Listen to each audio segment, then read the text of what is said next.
MCU Mondays on Geek News Now. We're talking about Marvel on Geek News Now.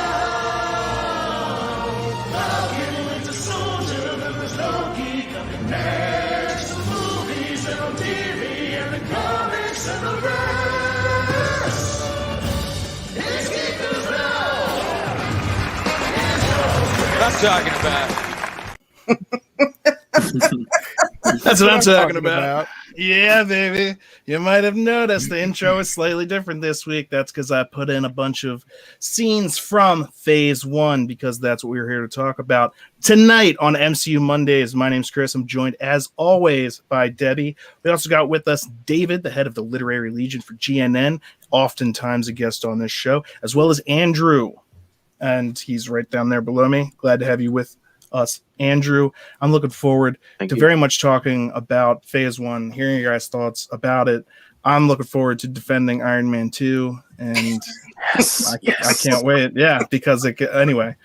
But before we dive into that, Marvel, in their wisdom, loves dropping trailers and such on Mondays because I think they know that we do this show. And in light of that, I think that's got to be why. So they released something today, as it were. And what we're going to do right now is take a look at it. It's a sizzle reel, if you will. It's a look back and a look forward. So let's take a look at this new thing that Marvel has released, because that's what we do here.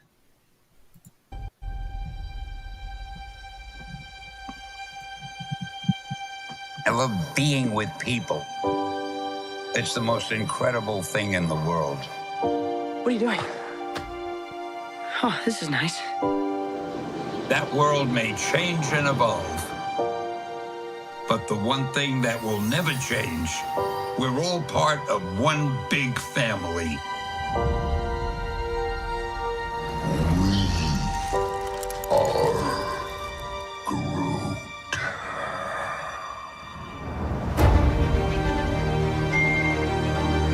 That man next to you, he's your brother. That woman over there, she's your sister. Higher, further, faster, baby. That's right. We're all part of one universe Wakanda forever! that moves ever upward and onward to greater glory.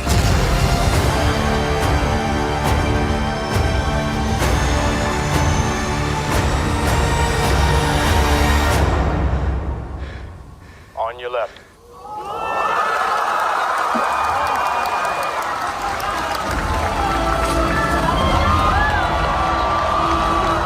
Avengers!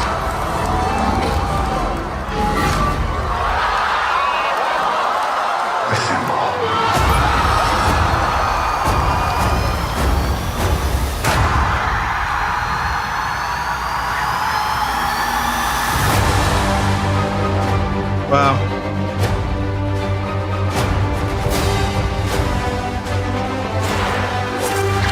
I've lived a lot of lives.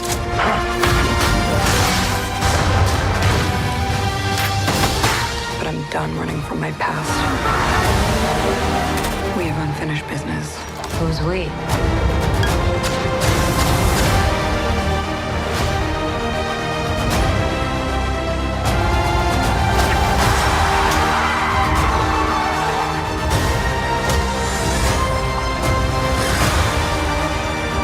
When you love something, you fight for it.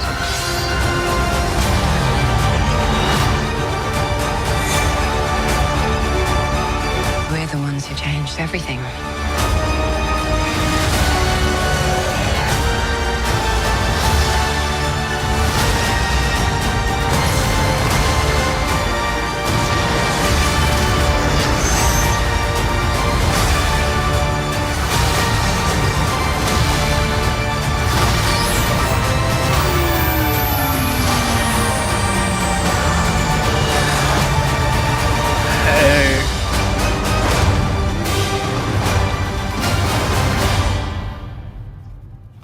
Oh, look at that.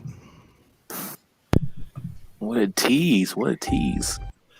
That was pretty awesome. That was amazing. And kind of in line with exactly what we're doing here, if you look at the description of this video, first of all, if you look at the description of this video that we're doing right now, you'll find the way to enter our Star Wars giveaway. It's May, that's Star Wars month. This is the May. If you want to enter, the link's right down there. More than that, though, I talk about how we're looking forward to Loki by taking a look back at what makes the MCU so great to begin with. Because I love talking about the latest thing as much as the next person, but it's also really great to go back and look at some of the first movies that came out. And this trailer did kind of exactly that. I mean, obviously they were also showing stuff from like Endgame and all kinds of stuff, but those first, the MCU started back with a lot of these movies, and this just, I mean, it got you in that sentimental, and with Stanley talking. What did you guys think? Well, with the one thing that I noticed was that when Stanley was talking, there was the one line, and it's right about here, where he says, the world is the same, but it's always evolving. And I thought that was really poignant because, you know, you look at the picture of those heroes that were right there, and 1, 2, 3 of them, 4 of them, no, 3 of them are right off the top. They're just, you know, they're not going to be there anymore. You know, Cap's gone, Widow's dead, and Tony's dead. So it's like, it's evolving. You know, you've got new characters coming in to take their places. And that's why it's great to sometimes go back and watch these movies again. If you haven't for a long time, if you've only been watching the newer stuff, you know, I'd go back. I watched all of Phase 1 in preparation for tonight, and I was loving it. I hadn't been there in a while. I was loving seeing their original movies, even some of the ones that I'm not as big of a fan of. Like the original Thor movie is lower on my list than other things. But then you get Iron Man 2, and I've never understood how that gets as much hate as it does. But while we're still on the topic of this trailer, Debbie, what did you think of this sizzle reel / trailer?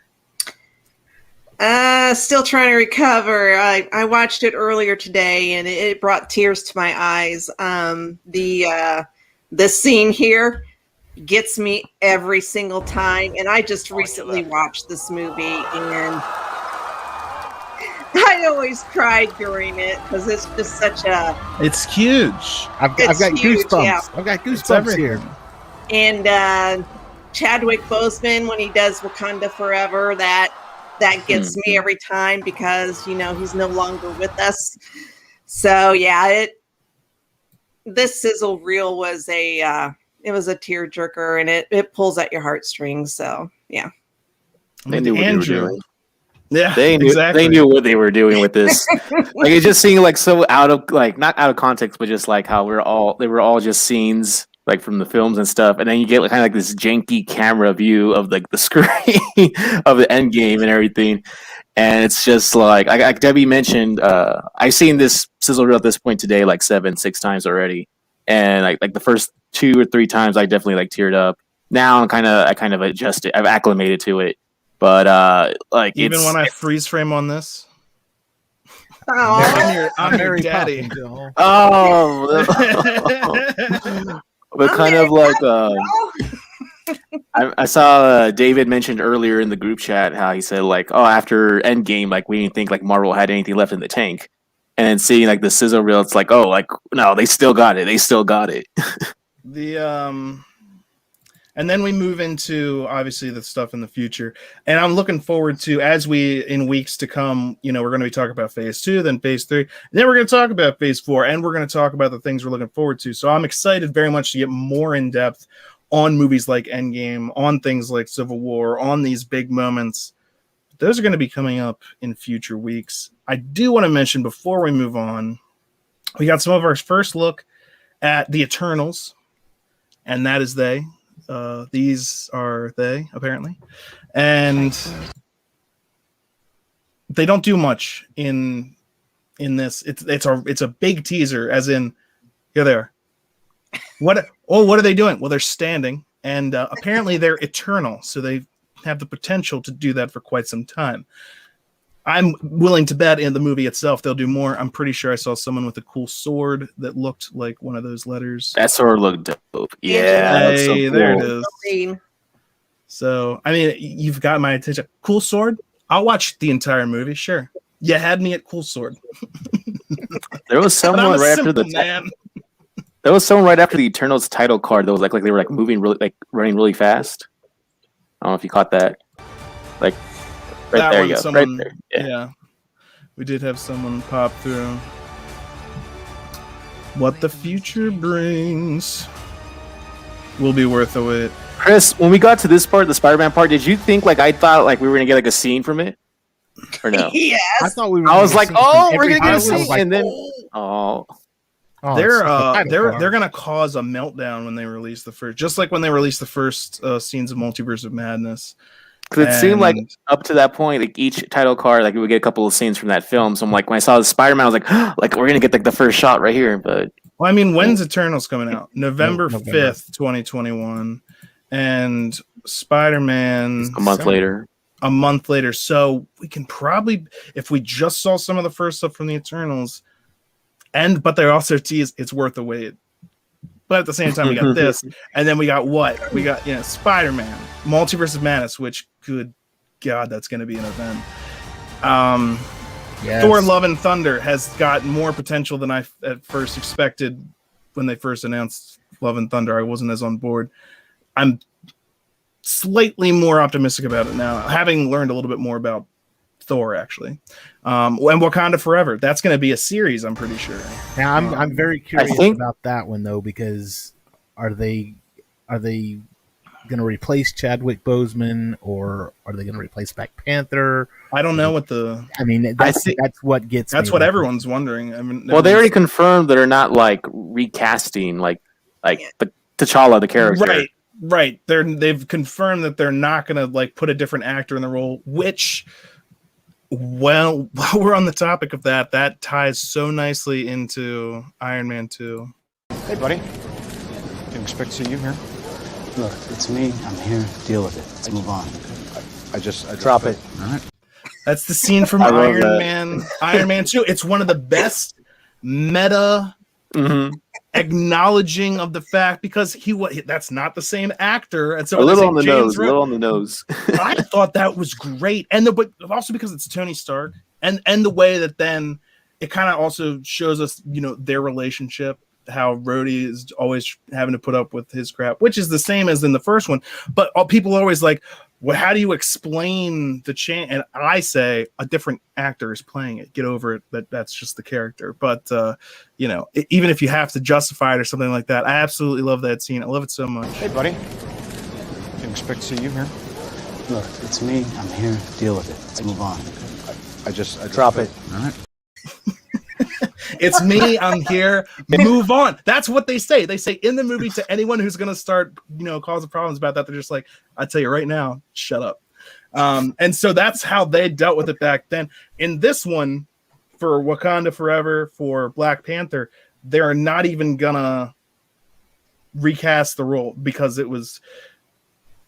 I mean, it really, and the way that the way that Don Cheadle ended up being Rhodey is not the same story of how Chadwick Boseman stopped being. It's a completely different situation, and I say respect to them for deciding to go that route, because it would probably be easier just from a purely filmmaking standpoint, or the stories they were planning to tell with him. It'd probably just be easier for them to recast it, but they're not going to do that. They just kill him off screen, I imagine, right? That's the only thing that makes sense. And I don't know what that's going to be, if they're going to do a funeral thing, or are they going to actually put something in the movie that, I mean, because they kind of have to, in universe, acknowledge what happened to T'Challa. So, Well, I thought they had said, I don't know if it was Kevin or the director. Is it Kugler?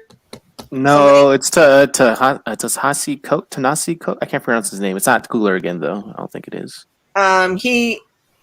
One of them had said that they would do some kind of a tribute of some sorts, I believe. So, and that's what I'm expecting, some sort of. They're going to reference it in some way, but we don't have for sure the answer on that yet, and that's not coming out for a while. Yeah, that's I think that's Black Panther too. July 8th. July 8th of next year. All right, Next year. I'm sorry, Debbie. It is Ryan Coogler. You're right. I'm sorry. It is Ryan Coogler. Ryan Coogler. Yeah, my bad. Don't doubt me.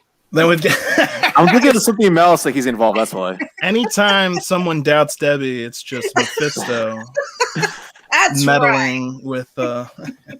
And so after that, we got the Marvels. We just saw the first images, kind of behind the scenes images of Miss Marvel in her costume, and so that looks. Who knows? I have no idea. I love Ant-Man. I do too. So I'm looking forward to more Agent.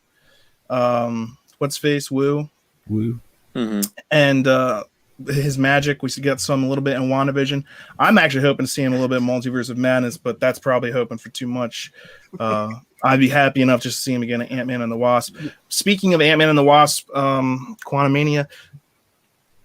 Real fast, they're also. This is the Young Avengers being set up again.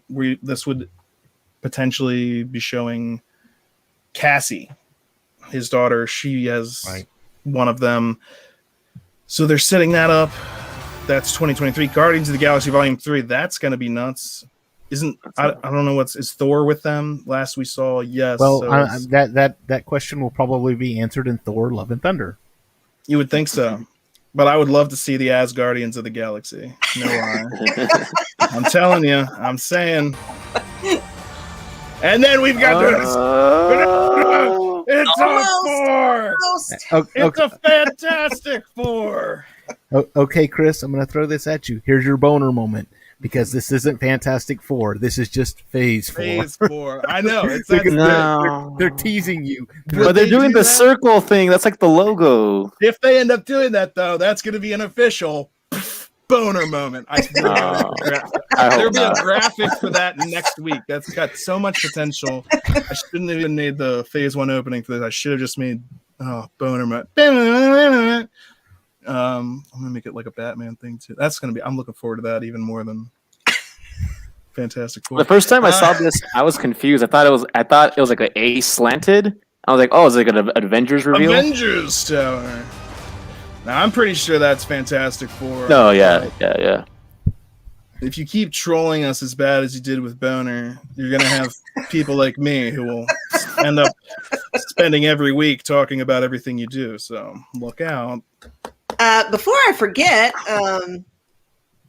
I've seen a little interesting tidbit, and I don't know when this interview took place, but evidently it was in Rolling Stones. It was Kevin. And he said, this is referring to WandaVision. He said that Doctor Strange was supposed to be at the end of WandaVision, but they took him out. And that the commercials, the weird commercials that that we were seeing on the so-called TV show, were actually from Doctor Strange. Could've, would've, should've. So, that's neat. Missed opportunity. And why didn't you do like the only reason I can see for taking something like that out is because they're saving that stuff for the movie. You know what I mean? They maybe don't want to give away as much on. That's the only thing I can think of why you would take that kind of stuff out. Well, and the only other thing I can think is that he's just lying and being like, well, everyone on the internet was saying they would have liked to see this. So I'm just saying we were going to do it, but we ended up not doing it because I'm a genius, but don't ask about my thoughts were that process. WandaVision was supposed to come out and then Multiverse was supposed to come out within weeks or a month of WandaVision ending. So maybe that's why they took it out. And it could be something like that because also the character that we met in Falcon and the Winter Soldier, Lady Hydra or whatever, there's talk that she was actually supposed to be introduced in the Black Widow movie originally. And that was how she was going to be premiered in the MCU. So with the COVID pushbacks, with the reschedulings, I do think there is potential that some stories were altered, changed slightly, depending on how things ended up getting released. Because the way editing works right now, it's possible to change things literally up to the last minute. It's possible. You couldn't always do that back in the day when you had giant film reels that you had to physically transport out, and they were in giant 6 cases that someone then at the theater had to cut together. And I know because I had to do that. Man, that was a hassle. I can't imagine being into film editing back then. Those people are heroes. Nowadays, it's much easier. Still heroes, but I'm just saying. There's less physical labor, which as a lazy person I'm obviously a fan of. Now, let's talk about phase 1. 20 minutes in, I figure let's get to the main topic of our discussion tonight. Right. We just had a conundrum because of that. I had to watch that Sizzle Reel. Let's try and wait till the end of the episode for that. Yeah. What kind of host would I be then? I don't even know.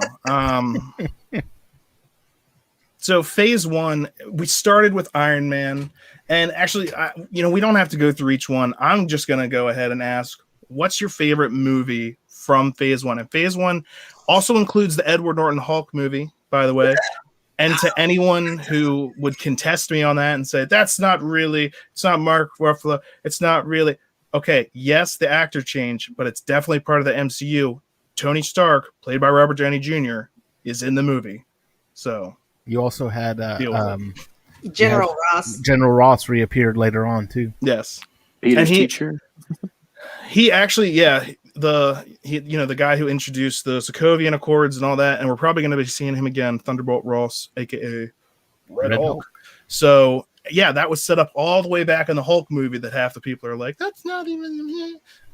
Yeah, guess what? There it is, and deal with it. And I like that Ed Norton Hulk movie. But I'm an Ed Norton fan, so I was kind of locked in no matter what. And that's I'm fine. Probably the one movie I hate. You hate it? Oh man, wow. I was fine with him words. being replaced, but I don't hate it. But anyway, I was gonna say, what's your favorite phase 1 movie? Debbie, just get out of the way. Tell me what it is. Oh my god! Hit me with your favorite phase 1. It could be the Avengers. That's fine. But what is it? It's not Hulk. No, it's definitely not Hulk. I don't know. I guess I would have to say the first Iron Man. Now, solid. Well, I didn't watch these when they first came out. I wasn't really a superhero watching the movies type thing. Although I did watch the TV series, Incredible Hulk and all that. But probably a few years after it came out, I was bored and decided to rent it, and I just fell in love with Robert Downey. I mean, absolutely. And the great thing about the movie is that he was such a bad boy in real life. I mean, we're talking drugs, rehab, jail time. I mean, I was just watching, but he couldn't get his crap together. Oh yeah, he had a lot of problems with that. I was just watching an episode of The Simpsons that came out like back in the day. They're driving through Hollywood at one point, and they're like, "Oh look, Robert Downey Jr.'s over there shooting a movie about cops and robbers, I guess." And you just see Robert Downey Jr. shooting out the window at a bunch of cops, and then Bart goes, "I don't see any cameras anywhere." Like, yes, that was a big thing. And Iron Man is kind of like his redemption, right, as a person. And then he has a great arc as Tony Stark, the character, with redemption as oh man. And Stan Lee himself even said that's why he wanted Robert, because of his troubled past. It kind of parallels with Stark, Tony. So oh yeah. So I thought that it was just great that Stan Lee gave him that second chance, and I think that just really turned his life around. I mean, tremendously.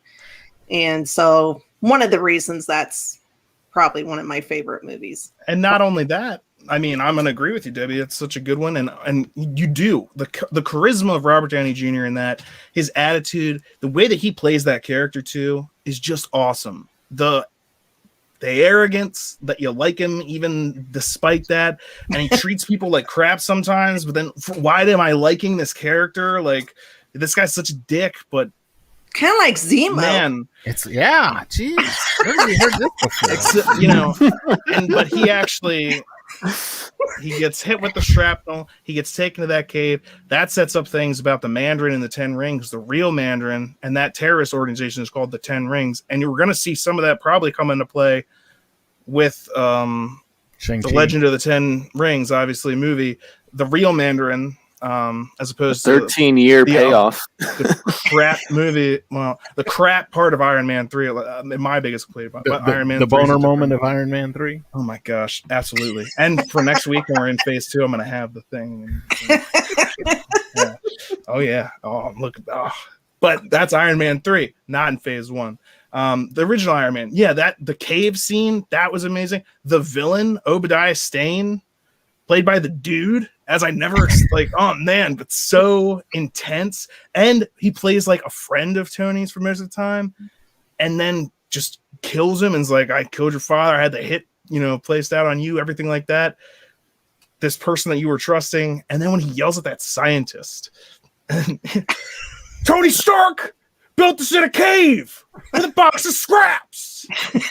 And the scientist is just like, I'm not Tony Stark. And he comes back, by the way, that scientist comes back in Spider-Man Far From Home as one of the disgruntled Stark employees. Like, well, you just can't win. Iron Man, it's a phenomenal beginning. So much fun, too. What do you want? I want an American cheeseburger, and I also liked it because it introduced Phil Coulson. Phil Coulson, love that guy. He doesn't. Love him. What do you mean, Phil? Your first name is Agent. Oh, sorry. No, that's Tony's quote in the Avengers movie when Pepper calls him. She's like, "Hey, Phil," and he's like, "What do you mean, Phil? What?" And because in Iron Man 2, he has so much fun with Phil. I love it, but we're not there yet. When we get to Iron Man 2, I'm gonna go nuts. But anyway, Iron Man, 100%. Andrew, what is your favorite Phase 1 movie?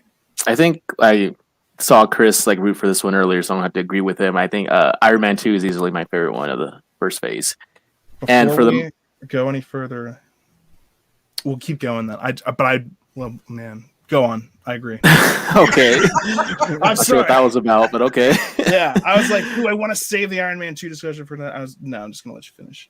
I just love Iron Man 2. That movie kind of hits an emotional chord with me, just because not to get too personal, but just kind of like Tony, I also have a strained relationship with my father.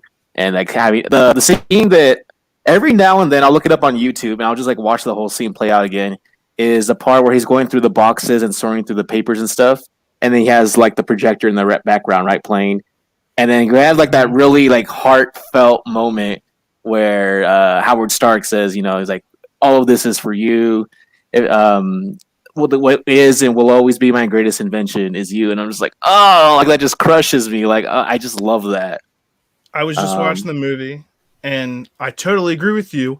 One of the reasons that actually hits as hard as it does is because just in the scene before that, Sam Jackson, Nick Fury, is asking Tony, he's like, tell me about your father.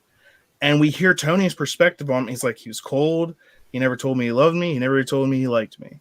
So this is the way that Tony thinks about his father. Mm-hmm. As in that way. And then when he sees that thing, he's just like, what? What? When Nick Fury is like, he said that you were the only one that could solve this problem. Tony's like, what? He said that I could. Yeah. And he's like, what? My father believed what? And that switches his entire perception of how he thought of his father and what, all that kind of stuff. It's huge. That's a huge moment. 100%. There's so many great moments in that movie. I just love the whole the Captain America fake out where he's like, "Oh, give me that," and it's the shield, a little a prototype shield. That's just. Do you have an idea what this is? That's it. That's perfect. That's just to balance it out. Bring it over here. Bring it over. Put it under there. Hold it tight. Perfectly balanced. That's support amazing. Yeah. He just. Do you have any idea what that is? Yeah. Get out of here. I'm busy. What are you doing? Yeah. And then just hit. He had a jerk. Oh my gosh. And Coulson is so funny. He's like, hey. You know what? If you try to leave, I'm going to tase you and then watch Super Nanny while you drool on the ground. And I'm just like, yes, Bill. Yes. Killing it. Iron Man 2. Oh, my gosh. Of the main Iron Man villains, too, we've talked about this before on videos. I just love the whole thing with Sam Rockwell as Justin Hammer and Mickey Rourke as Whiplash. I just love them. I love them. So. Okay. First of all, Sam Rockwell. If I was to list reasons Iron Man 2 is great, I'd be like, dude, Tony Stark, Robert Downey Jr., duh. And then you got Sam Rockwell. And then you got, I just keep saying Sam Rockwell over and over because it's so great. But then you've got other things like... Sir, I'm going to have to ask you to exit the donut. People are like, Iron Man 2 is not that great. I'm just like, excuse me. Sir, I'm gonna have to ask you to exit. And we have the introduction of Black Widow in this movie. The scene with her and Happy in the boxing ring is hilarious. Yeah, I want one.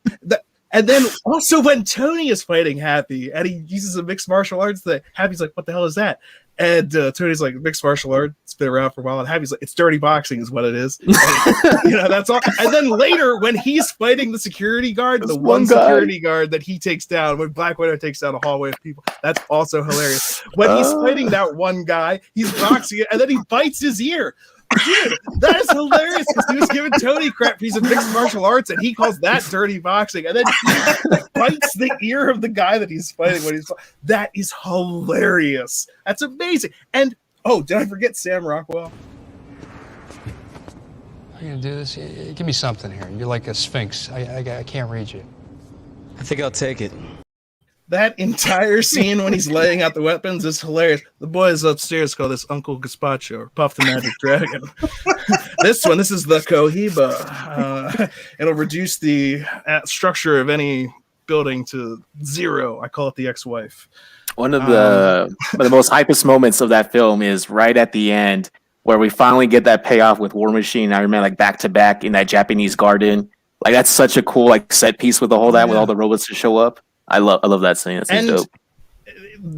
And they're arguing about where they should stand in that final scene. Where it was like, we're gonna put our big gun up there, and they both start walking that way. And then they kind of look at each other, and Tony goes, "Yeah, where are you gonna be?" And Don Cheadle's he's like, "No, I'm the big gun." And Tony's like, "You have a big gun. That doesn't make you the big gun." It's like, Tony, right now we're in the kill box. You can't stand down here. This is where you come to die. And then they all land. It's just like, okay, well, and then it's like, boom, game on, the masks come down, and they get into it. And what we were saying about Hammer, if they bring him back for Armor Wars, God, I'm going to love that so much. More than I would probably already enjoy it, but bring him back. Oh, my gosh. I want my bird. Well, okay, nothing's impossible. Are we talking about, is this a bird back in Russia? He's so good. It's playing a rich guy that has to deal with this criminal and never quite being on the level with him. And then he starts getting Great bird. It's a beautiful. We got this all the way from Russia. Hey man, please not my bird. Well, listen, even if it's not the bird, I mean, this is a gorgeous bird. And then it comes back. It comes back. Is that your bird? I'm confused. You said it wasn't, but now it looks like you're best of pals. You love that bird, don't you? You know what? Take the bird. He is such a magnificent shadow or a mirror character of Tony Stark. Mm-hmm. He runs weapons technology. And even in the beginning courtroom scene when they're like, well, we're now introducing our weapons expert, Justin Hammer. And Tony's like, I recognize Mr. Hammer, and I'm wondering when an actual expert is going to enter. And he's just like, that's very good, Anthony. Mm-hmm. All right. he's such, because he's like a rich guy, but he's always been second best to Tony. And now that Tony's out of the weapons game, he sees this as his shot, but he keeps getting screwed over still by Tony, who's not even in the game that he's playing anymore. And it's just, then he, finds a guy. The way that you stood up to Tony Stark in front of God and everyone, I just love that. And he's blown away by this guy. He's I think it's a great fun. I don't know where the hate for Iron Man 2 comes from. I've got this one figured, and okay. it's really simple. So it's the same reason that, and this is for me personally, and I think a lot of other people would agree with me. This is the same type of hate that exists for X-Men Origins Wolverine, and that is that once that movie was released to cable and TV outlets, FX played that movie relentlessly. I mean, you could not turn on the TV without that movie being on. They played it forever, and I think people just got so fed up with it that where it was like, I'm sick of seeing this one particular movie. Change the channel, find something else. I've seen it a gazillion times, and I'm tired of it at this So I think, and that's me. And FX did the exact same thing with Iron Man 2. When Iron Man 2 came out, I mean, it was like every day they were playing it. It was like, it was, yeah. Here we go, Iron Man 2 again. Crap. That could be it. I can see that being the reason. And honestly, I can see more justified hate for X-Men Origins Wolverine because of what they did to Deadpool. But in the end, when I made my music video, Bad Company, the Wolverine tribute, I used a lot of stuff from Origins because in their opening credit sequence, they showed him during different periods of his life. They had him as a child. They had the injection scene when he's getting it literally put into his body. He'd had flashbacks in other movies about that. In that, they literally showed the whole thing. There's tons of really good moments in that movie. There are also some really bad moments, big missteps in X-Men Origins Wolverine. But I think there's more missteps in that movie than there are in Iron Man 2. But I think you might have something there with because they were both movies and FX did have the distributing, rights for them. So, and they play the crap out of them because that's the way TV programming works for some. It wouldn't have even surprised me if they said, "Oh, we're going to have a Marvel Saturday and we're going to play Wolverine and then Iron Man 2 and then Wolverine again and then Iron Man 2 just back to back to back." It's like, oh. From what I remember, I talked about this with my friends, and the reason why a lot of them don't like Iron Man 2 as much as like the other two is because they say like there's a lot of like downtime in the middle of the film where like the only actions at the Monaco 500, and then not again till like the very end of the movie. It's just kind of like a slow middle. And you know what? Here's the thing: there's a lot that actually happens in between those two things, and the party. People DJ, ask me, how do I play something for me to beat up my friend too or something? Drop a beat for me to beat my buddy's ass to. There you go. Oh my gosh. Boom. And then he says the best part of the party was people ask me how I go to the bathroom in the Iron Man suit. He's like just like that. Yeah. And then the next day, sir, I'm gonna have to ask you to exit the donut. Sir, I'm gonna have to ask you to exit the donut. That's basically when he's got a hangover from the party where he went nuts because he is dying and he's doing whatever and got drunk and got in a fight with his best friend. When he's talking to Sam Jackson in the donut shop, first of all, Black Widow reveals herself for the first time. He's just like, wow, you're fired. It's just like, what? And then Sam Jackson's talking. It's like, what happened to the Iron Man suit? The one that Rhodey took. He's just like, Rhodey took it. He's like, he just took it. Little brother walked in there, put on the suit, and just took it.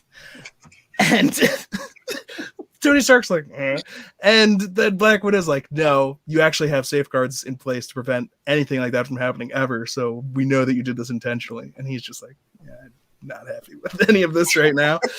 They give him a shot to help deal with the symptoms of his road rash, and then tell him a bunch of stuff that he had no idea about. That's when they start talking about his dad. That's when they, he starts getting this new information. That's when he learns about the energy race and the things that was going to dwarf the arms race, and that's what he ends up going into. Even that's what he finds out, and that he creates a new element that's better than the arc reactor. The arc reactor was just a stepping stone. I'm limited by the technology of my time, and that's awesome. And it sets up so much. It's setting up all different kinds of things, like the Starks. Stark was a founding member of S.H.I.E.L.D. That's the first time Tony learns about that. He didn't even know. It's awesome. Anyway. Sir, I'm going to have to ask you to exit the donut. That gets me every time. I like that one last scene too. Just last mention is right before the party though. Like Tony asks Black Widow, like what would you do like if you knew like you were like dying or something like that? And she's like, I would do whatever I want with like whoever I want. And that's kind of has like that light bulb moment of like yeah, just screw it. I'm just gonna shoot champagne bottles with my blasters and stuff, and just he goes back to apologize to Pepper. He gets the strawberries. So did you know there's only one thing I'm on this allergic to. planet that I'm allergic to? Strawberry. And he's just like, strawberry. Well, I knew there was a connection. For me, that's progress. And he's like, oh, you self-absorbed shit. And then also, then Black Widow comes in because now she's a floater at Stark Industries, aka still working undercover now for Pepper. And then Happy comes in and says, "You anything else, boss?" And Tony turns around to say no, and Pepper says no, and Stark looks back and goes, "I lost both the kids in the divorce." It's like, this guy. There's so many good moments in that movie. Yeah. Well, I mean, Robert Downey Jr. too, and the way he plays that character, almost anything is a blast. Like in the Avengers, just that's what getting to see those guys interact was so much fun. Without the suit, what are you? Billionaire, playboy, philanthropist. Take your pick.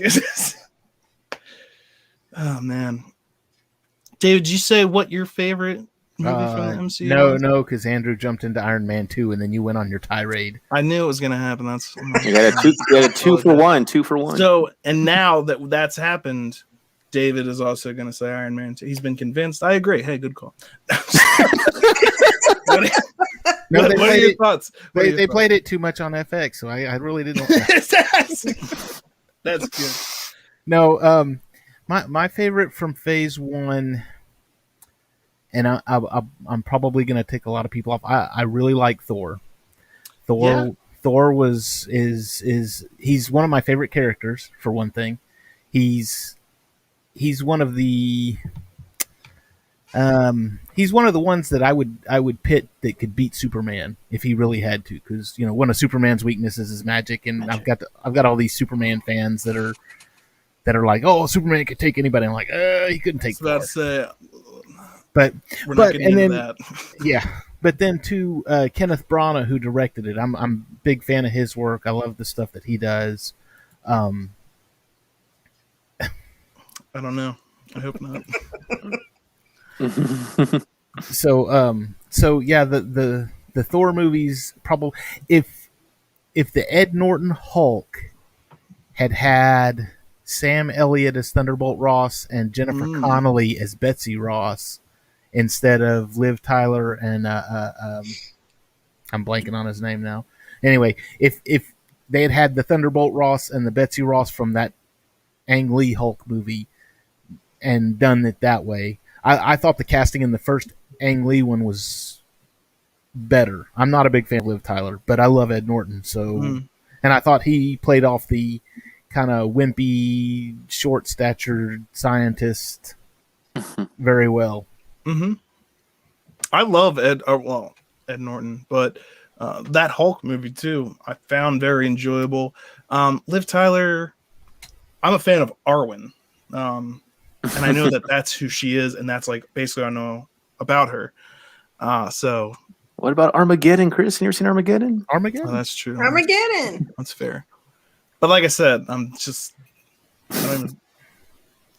certainly not going to be like, if someone said, "Why did you like the Ed Norton Hulk movie?" I'm not going to be like, "Well, Liv Tyler," because that wouldn't be true. So I think if the casting had been different in the Hulk movie, I think I would have enjoyed it. And that's, again, that goes down to Hulk is probably is like my favorite character. I think somebody had posted in the Marvel Cinematic Universe Facebook page. They said they put out a poll, who would you be, and if you could be your favorite character, who would it be? Something along that lines. Hulk, everyday Hulk, just because he's big and green and he's the Hulk. Wait, the green part's a selling point for you, David? Sure, why not? I want to be able to say, "You won't like me when I'm angry," and then be able to back it up without having to get a gun. Don't make me angry. You wouldn't like me. I don't want to be angry with a gun. Sounds dangerous. Speaking of Stanley, okay, does Stanley become a Hulk from drinking the soda? That is in that movie. Ed Norton is working at that bottling plant in like Brazil, I think, and he gets cut, and it goes into one of the sodas, and he actually shuts down the whole machine, tries to find it. He thinks he found the blood spatter, and he wipes it away because he's worried about someone Contaminating his blood, contaminating themselves with Hulk. Bah! Which ends up happening later in the movie. Chris, you didn't get the scene from The Simpsons where he's like, "I'm the real Hulk." It's like, Well, I don't have it to play right, unfortunately. It's not just perfect. I can suddenly summon anything ever, but no. Is Stanley still in your store? He never left. Hey there, true believers. God, he was awesome. What a great guy. But Hulk, yes. Thor. I think my problem with a Thor movie, even though I liked it and I just rewatched it, it's not like one of my favorites. I like Darcy. I'm glad that they're bringing her back. I also watched Thor 2 recently, and she's even better in that one. But the original Thor, I was like, and I think now I judged it too harshly because of this, and it came out however many years ago, and that was just my instinct at the time. But it was because he was regular man for too long, which is a lot of people's big problem with like Iron Man 3, even though in that movie it's him getting past PTSD of the Avengers stuff, which I think is pretty cool. My problems with Iron Man 3 lie in a different direction, but we'll get to that next week. Oh yeah, bonerd. Oh god, I can't wait. Anyway, what was I saying? Thor, the original Thor. Yeah, he spent too much time as regular man, in my opinion. But the Rainbow Bridge scene when he does with Loki, and he puts the hand, and then he smashes it. I mean, I was just like, that's pretty. I think I had wiped out the good parts in my need to consider it a bad movie, which maybe that's what some people have with Iron Man too. I don't know. We're all different. If I can quote Star Wars here, Luke, you're going to find that many of the truths we cling to depend greatly on our own point of view. Boom. One of my favorite Star Wars quotes ever.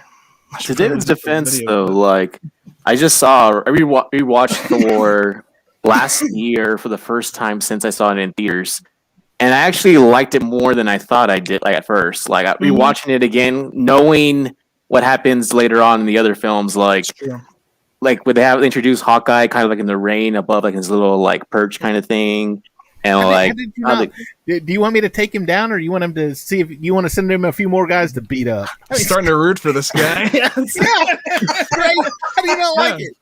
It's the introduction of Hawkeye too. Yeah.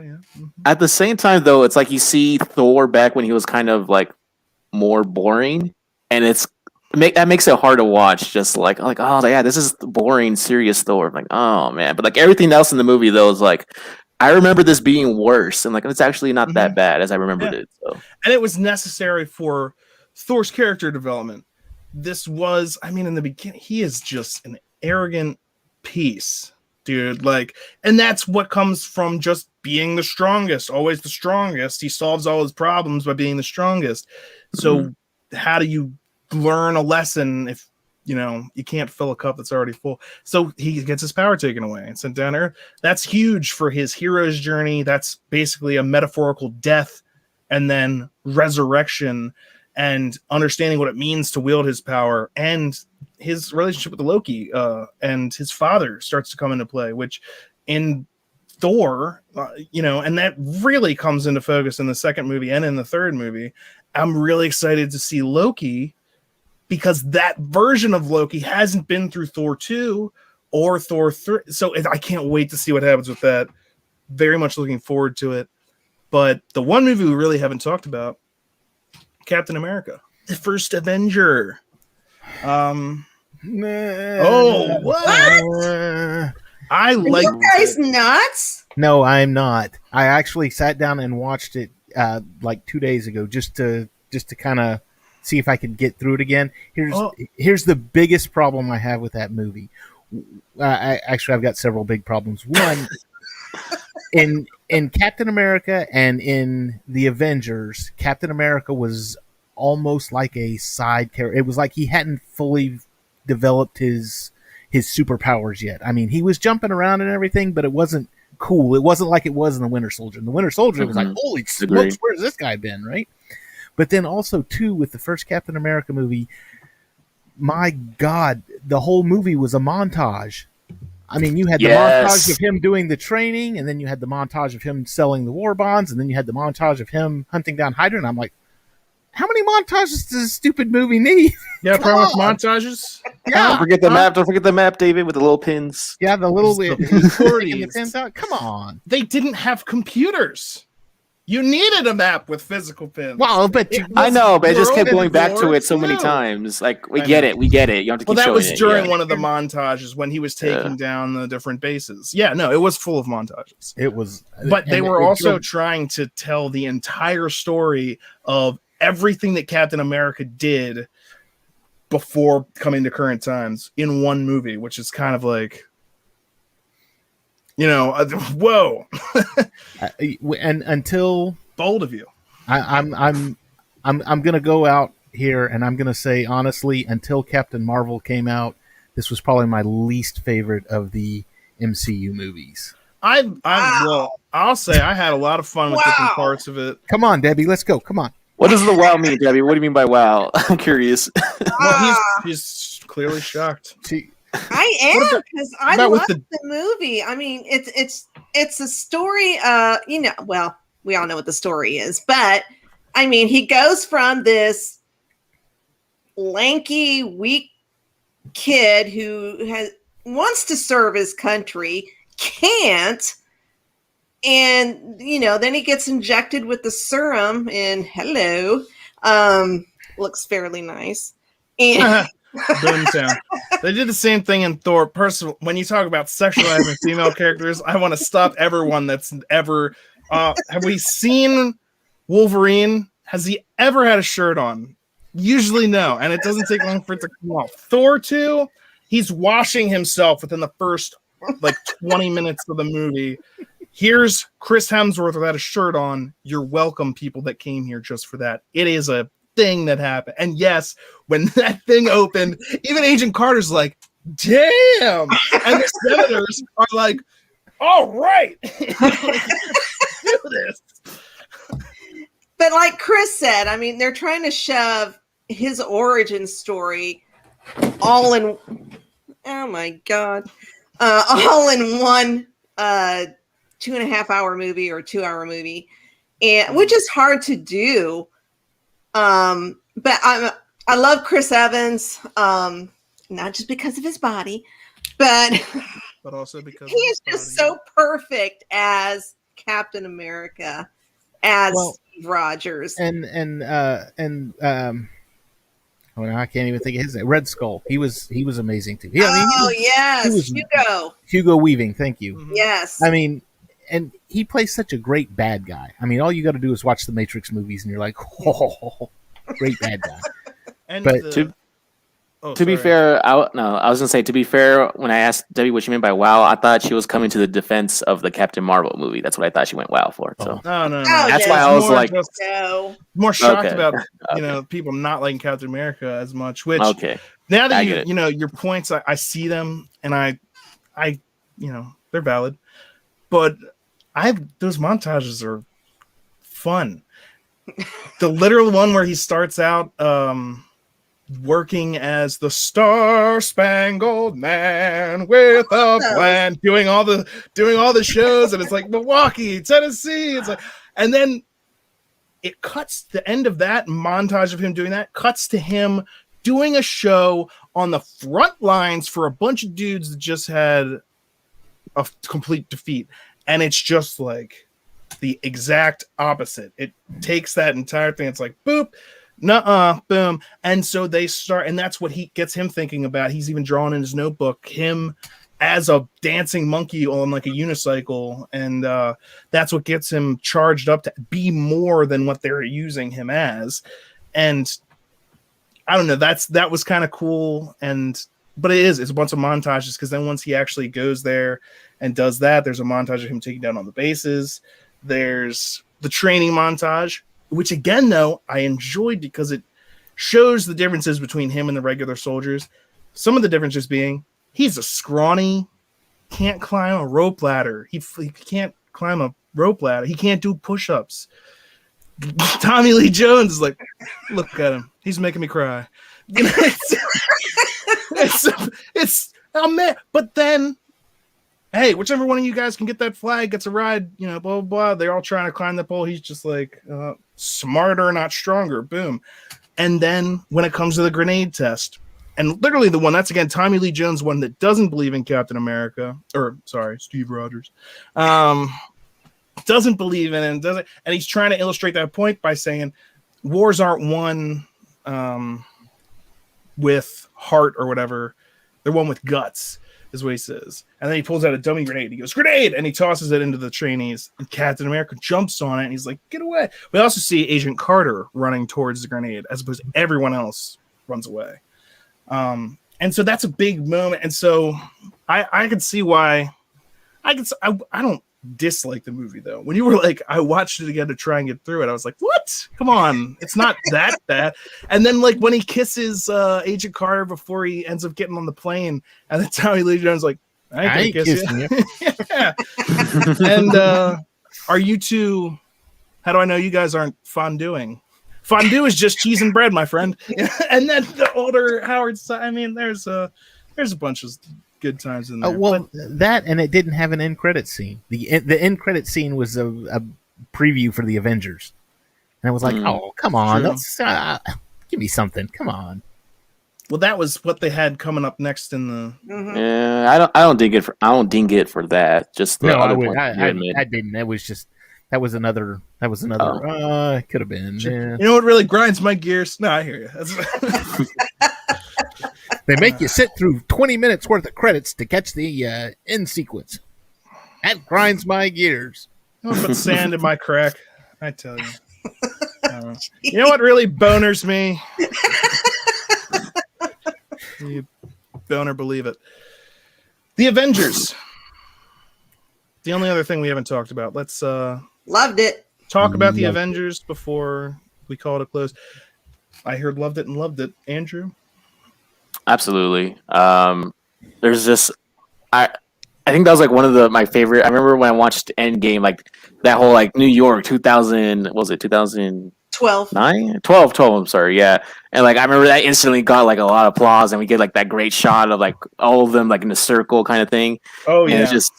And I was just like, oh, like I forgot how Cap's like outfit looked so like kind of like cheesy compared to his like later iterations. And then we get, of course, a little bit of that.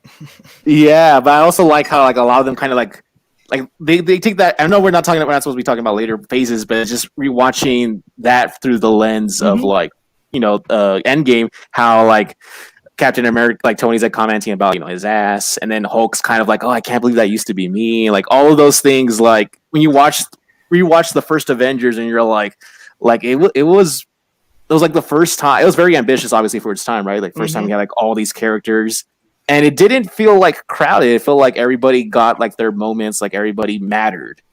And it's just like that was like the first time I ever seen a film like, because before that we got like Batman films where they had like 2 or 3 villains, or like Spider-Man films with 2 or 3 villains, and it's like this just feels crowded. But Avengers doesn't feel crowded when you watch it. It feels like organic. And it's just it's a testament to like what a great film that is. I love Avengers, so good. And it's partially in the way that they set it up. A lot of the other films that you just mentioned, you know, because everything before the Avengers, you know, the Batman, it was a Batman trilogy, or like the Spider-Man trilogy, and then like what in the third movie you're suddenly gonna. This was, we have different characters, maybe even doing their own trilogy, and they're coming together as a team up in this super event ensemble. Boom. And when you were talking about the Hulk, by the way, go back and watch the Avengers, and then ask yourself, what happened to this guy? That Hulk is going nuts. Brutally destroying things. There's a part where he's like on the wall and he like goes back for it and just climb. I mean, and we get some of that in Age of Ultron when, you know, Tony's fighting and we get some, but he goes so hard in the Avengers movie. It's awesome. He got nerfed. Because Steve had the one amazing line, and Hulk, smash. Hulk, great smash. Yeah, when he's laying out for his Cap, and that's actually character development, because Tony Stark's using his communications and everything there, but to give Cap the role of the leader. I thought David was going to mention when he's like, "That's my secret, Cap." I'm always angry. That one too. That's it. We had some comments on Captain America that I missed. So, oh, look at the little baby.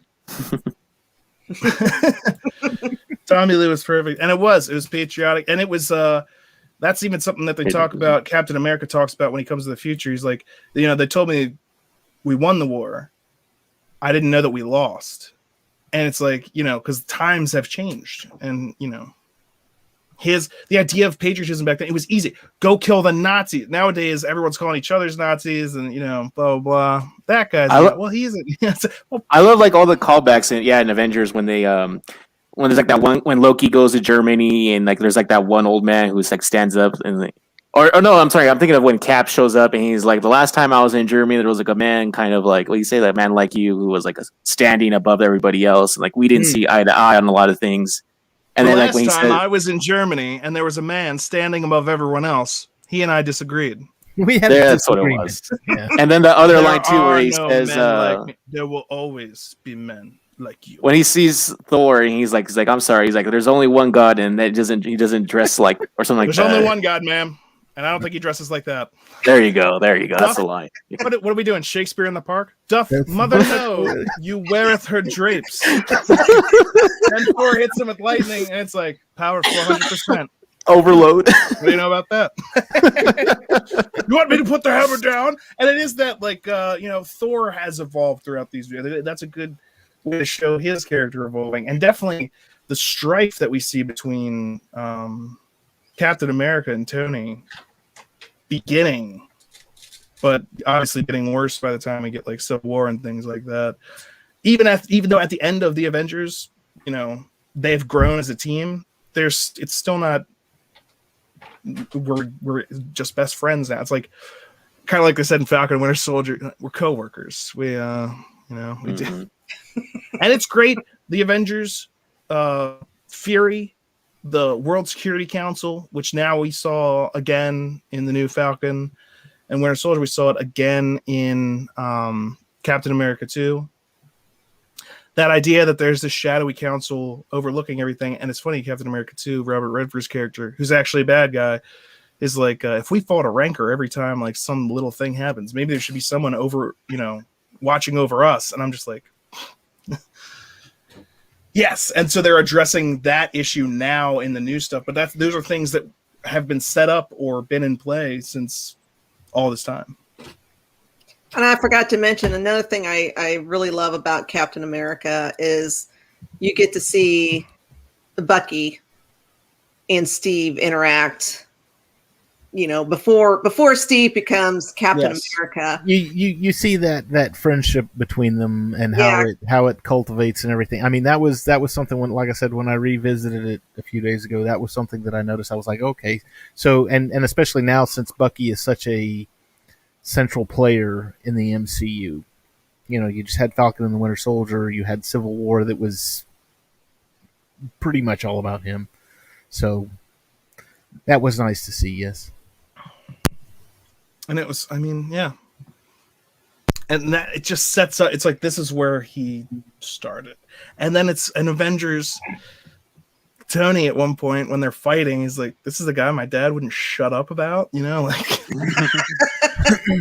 so great about this Boy Scout Star Spangled nonsense, and it really hits home right before they actually go to fight after Coulson dies, and.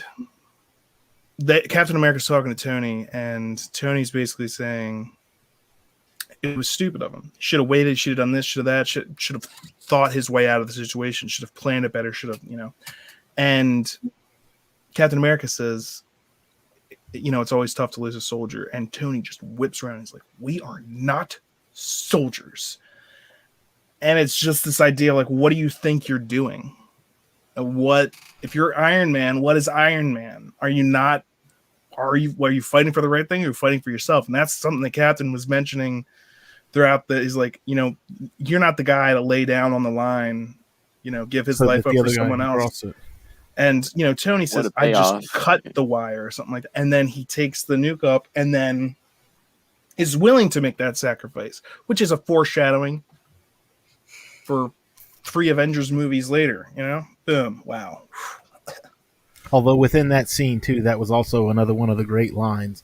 Loki's a full-on diva. He wants statues and monuments and a great tower with his name. Son of a bitch.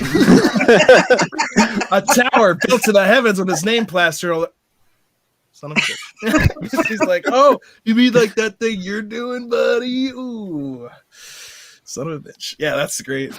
He wants it to be personal. I always liked the way Natasha played Loki. Mm-hmm. That's a great scene. Well, she had done the same thing at the first of the movie, too. What's that? She had done the same thing at the first of the movie, too, with that. Oh, yeah. With the arms dealer, Russian arms dealer. The Russian guy, yeah. What were you saying, Andrew? So that scene still confuses me because I never figured out how she got to that realization about the Hulk, like with that whole leading up to that. Like, I still hadn't figured it out. Well, Loki is, they're having a conversation. Loki's guilting her about like the red in her ledger, all that different stuff. Mm-hmm. And he's going for cruelty. He's trying to inflict emotional pain upon her with this conversation. That's basically his only goal there. Right. And so she's letting it look like that's working. She starts getting worked up, you know, this is getting to me. And she like calls him a monster or something like that. And he goes, oh, I'm not the one who brought the monster. And that taunt tells her his play is to use the Hulk against them because he just said it. You've already got them on. You've got the thing. And what they still didn't know at that point, even though she got that information, they had no idea that Hawkeye was going to be boarding, and that's a whole other part of that plan that they have no. That just, and on her way to the Hulk actually is when they take out the first engine and start falling. That's why she gets trapped underneath, next to Bruce, and then he hulks out on top in the helicarrier here, which they set up earlier, by the way. In a great thing, like first of all, Nick Fury's like, bet you $20, you know, we could surprise you, and Captain America pays him when he sees the helicarrier. And when Bruce first sees it, he thinks it's a submarine. And he's like, oh, that's right. That's right. You know, yeah. Taking me underwater, that's about the worst thing you could do. And then it starts to take off. And he's like, okay, that's even worse. It's like, this is the max. And then you have the scene as the Hulk where he gets, you know, they deal with the Hulk by getting him out of the helicarrier. He attacks one of the jets and then destroys that. I love that scene too, because the guy pulls the eject thing and Hulk grabs his seat and then throws it, and then the chute, you know, deploys and the guy gets away, but he like grabs the seat when it shoots. I was just like, dude, like this Hulk in that movie, oh my, he is brutal. And then he falls out of the sky, and then he wakes up in another abandoned thing, and there's a security guard there. And he's like, you an alien? It's like, huh? Are you an alien? Like from outer space? He's like, no. And the guy's like, well then, son, you got a condition.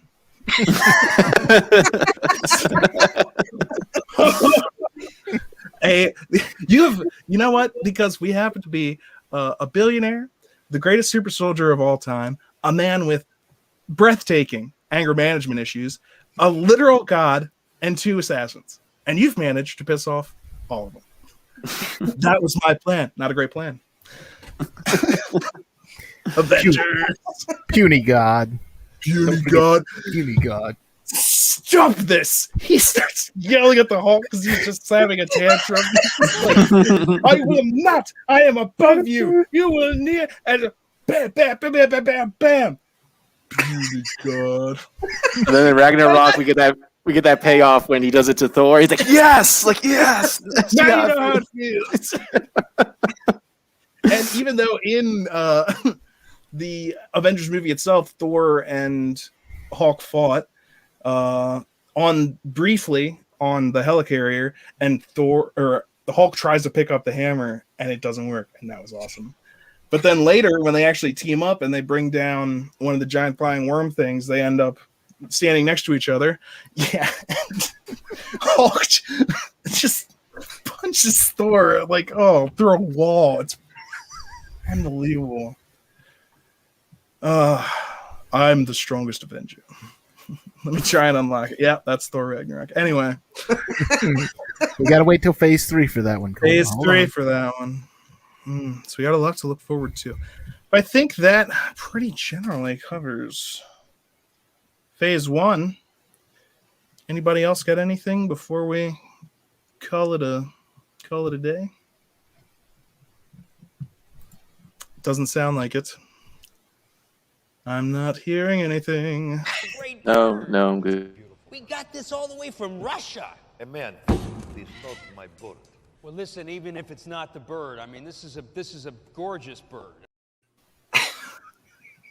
This is gorgeous.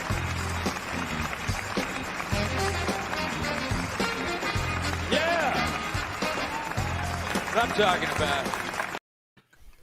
Oh God, that fancy footwork kills me every time. Better than a couple of cheerleaders, huh? Yeah. Yeah. It's great. He says exactly that. He's literally comparing himself to Tony in everything that he does. Oh. You know what? We've discussed this before with Hammer back on a previous Marvel Monday, and honestly, I got to thinking about it, and that's happened before, because if you go back and watch Batman Forever, where you had Jim Carrey playing Edward Nygma, he was obsessed with Bruce Wayne. He wanted to be Bruce Wayne. I mean, even to the point of he went and got himself a mole like Val Kilmer. You know, how's my mole look? So, that's one of the greatest, that obsession, the obsessive villain. That's Reverse Flash. Yeah. The whole story behind Reverse Flash is like that he wanted to be the Flash, but then he realized he could, and so I became your greatest enemy. It's just like, do you realize how crazy that sounds? But that's the thing. Today it doesn't sound crazy. And okay, Iron Man 2. I'm a little busy right now fighting off a pack of hemorrhoids. Yes. Justin Hammer. Bring back Justin Hammer. All right, please. Armor Wars. I want to see him come back, and I want him to have some sort of like quip. Someone to say something like, "I thought you were in jail," and he's just like, if I could break that idiot out of a French prison, like, why would you think that I'm going to stay in prison or something like that? Because we breaks him out. He gets him flown to his private hangar, and he's just sitting there eating a food. He's like, salmon carpaccio. It's good. That's good stuff. I like to have my dessert first. Got a little Italiano here. It's organic ice cream. I'm just like, what are you doing? You're just trying to show off how rich you are. Yeah, and he's got his servant with him constantly, his Jarvis, but he's not cool enough or good enough at programming to come up with a computer. So he just has a guy. At what point? These aren't helmets. You can't put a head in that. Try and put your head in that. No, try and put your head in it. And he's just like holding it against his head. He's like, I can't. He can't put his head in that. So funny. One of the things I found out like a while back was how that whole facility, like where they're at, apparently is actually the SpaceX facility in I don't know if it's where exactly in California it is, but also like makes sense because earlier in the film we also get that cameo from Elon Musk where he sees him at the Monaco race and everything. I've got an idea for an electric powered plane. Well, we're gonna make it happen. That little things like that, and I think was it in that one or a different one? I think he's walking out of somewhere at the expo at the beginning. He's walking out. They do a first person shot, so it's like you're Tony walking through the crowd, and there's a bunch of different people trying to talk to him, and one of them is Claire Hugh Hefner. We got Hugh Hefner here. Oh, there you go. Yeah. And he's like, hey, yeah, you do, and it's not. Is that your bird? I'm confused. You said it wasn't, but now it looks like you're best of pals. You love that bird, don't you? You know what? Take the bird. Is it a Russian bird? Look, we'll get you a bird. It's a great bird. Look, well, you know what? I went through a lot of trouble to get that bird. I loved it 3 different times during that movie. They go back to the bird. I'm sorry. It's so funny to me, clearly. Anyway, I think that's it for us this week on MCU Mondays. Join us next week where we go over phase 2. Who knows what movie I'll personally choose to lose my mind over? You've got to tune in to find out. We'll see you next week. Woo! It's going to be bonerific. Actually, better than that. Hopefully not, but I know at least one of them will be. Oh, look out for that. It's going to be fun.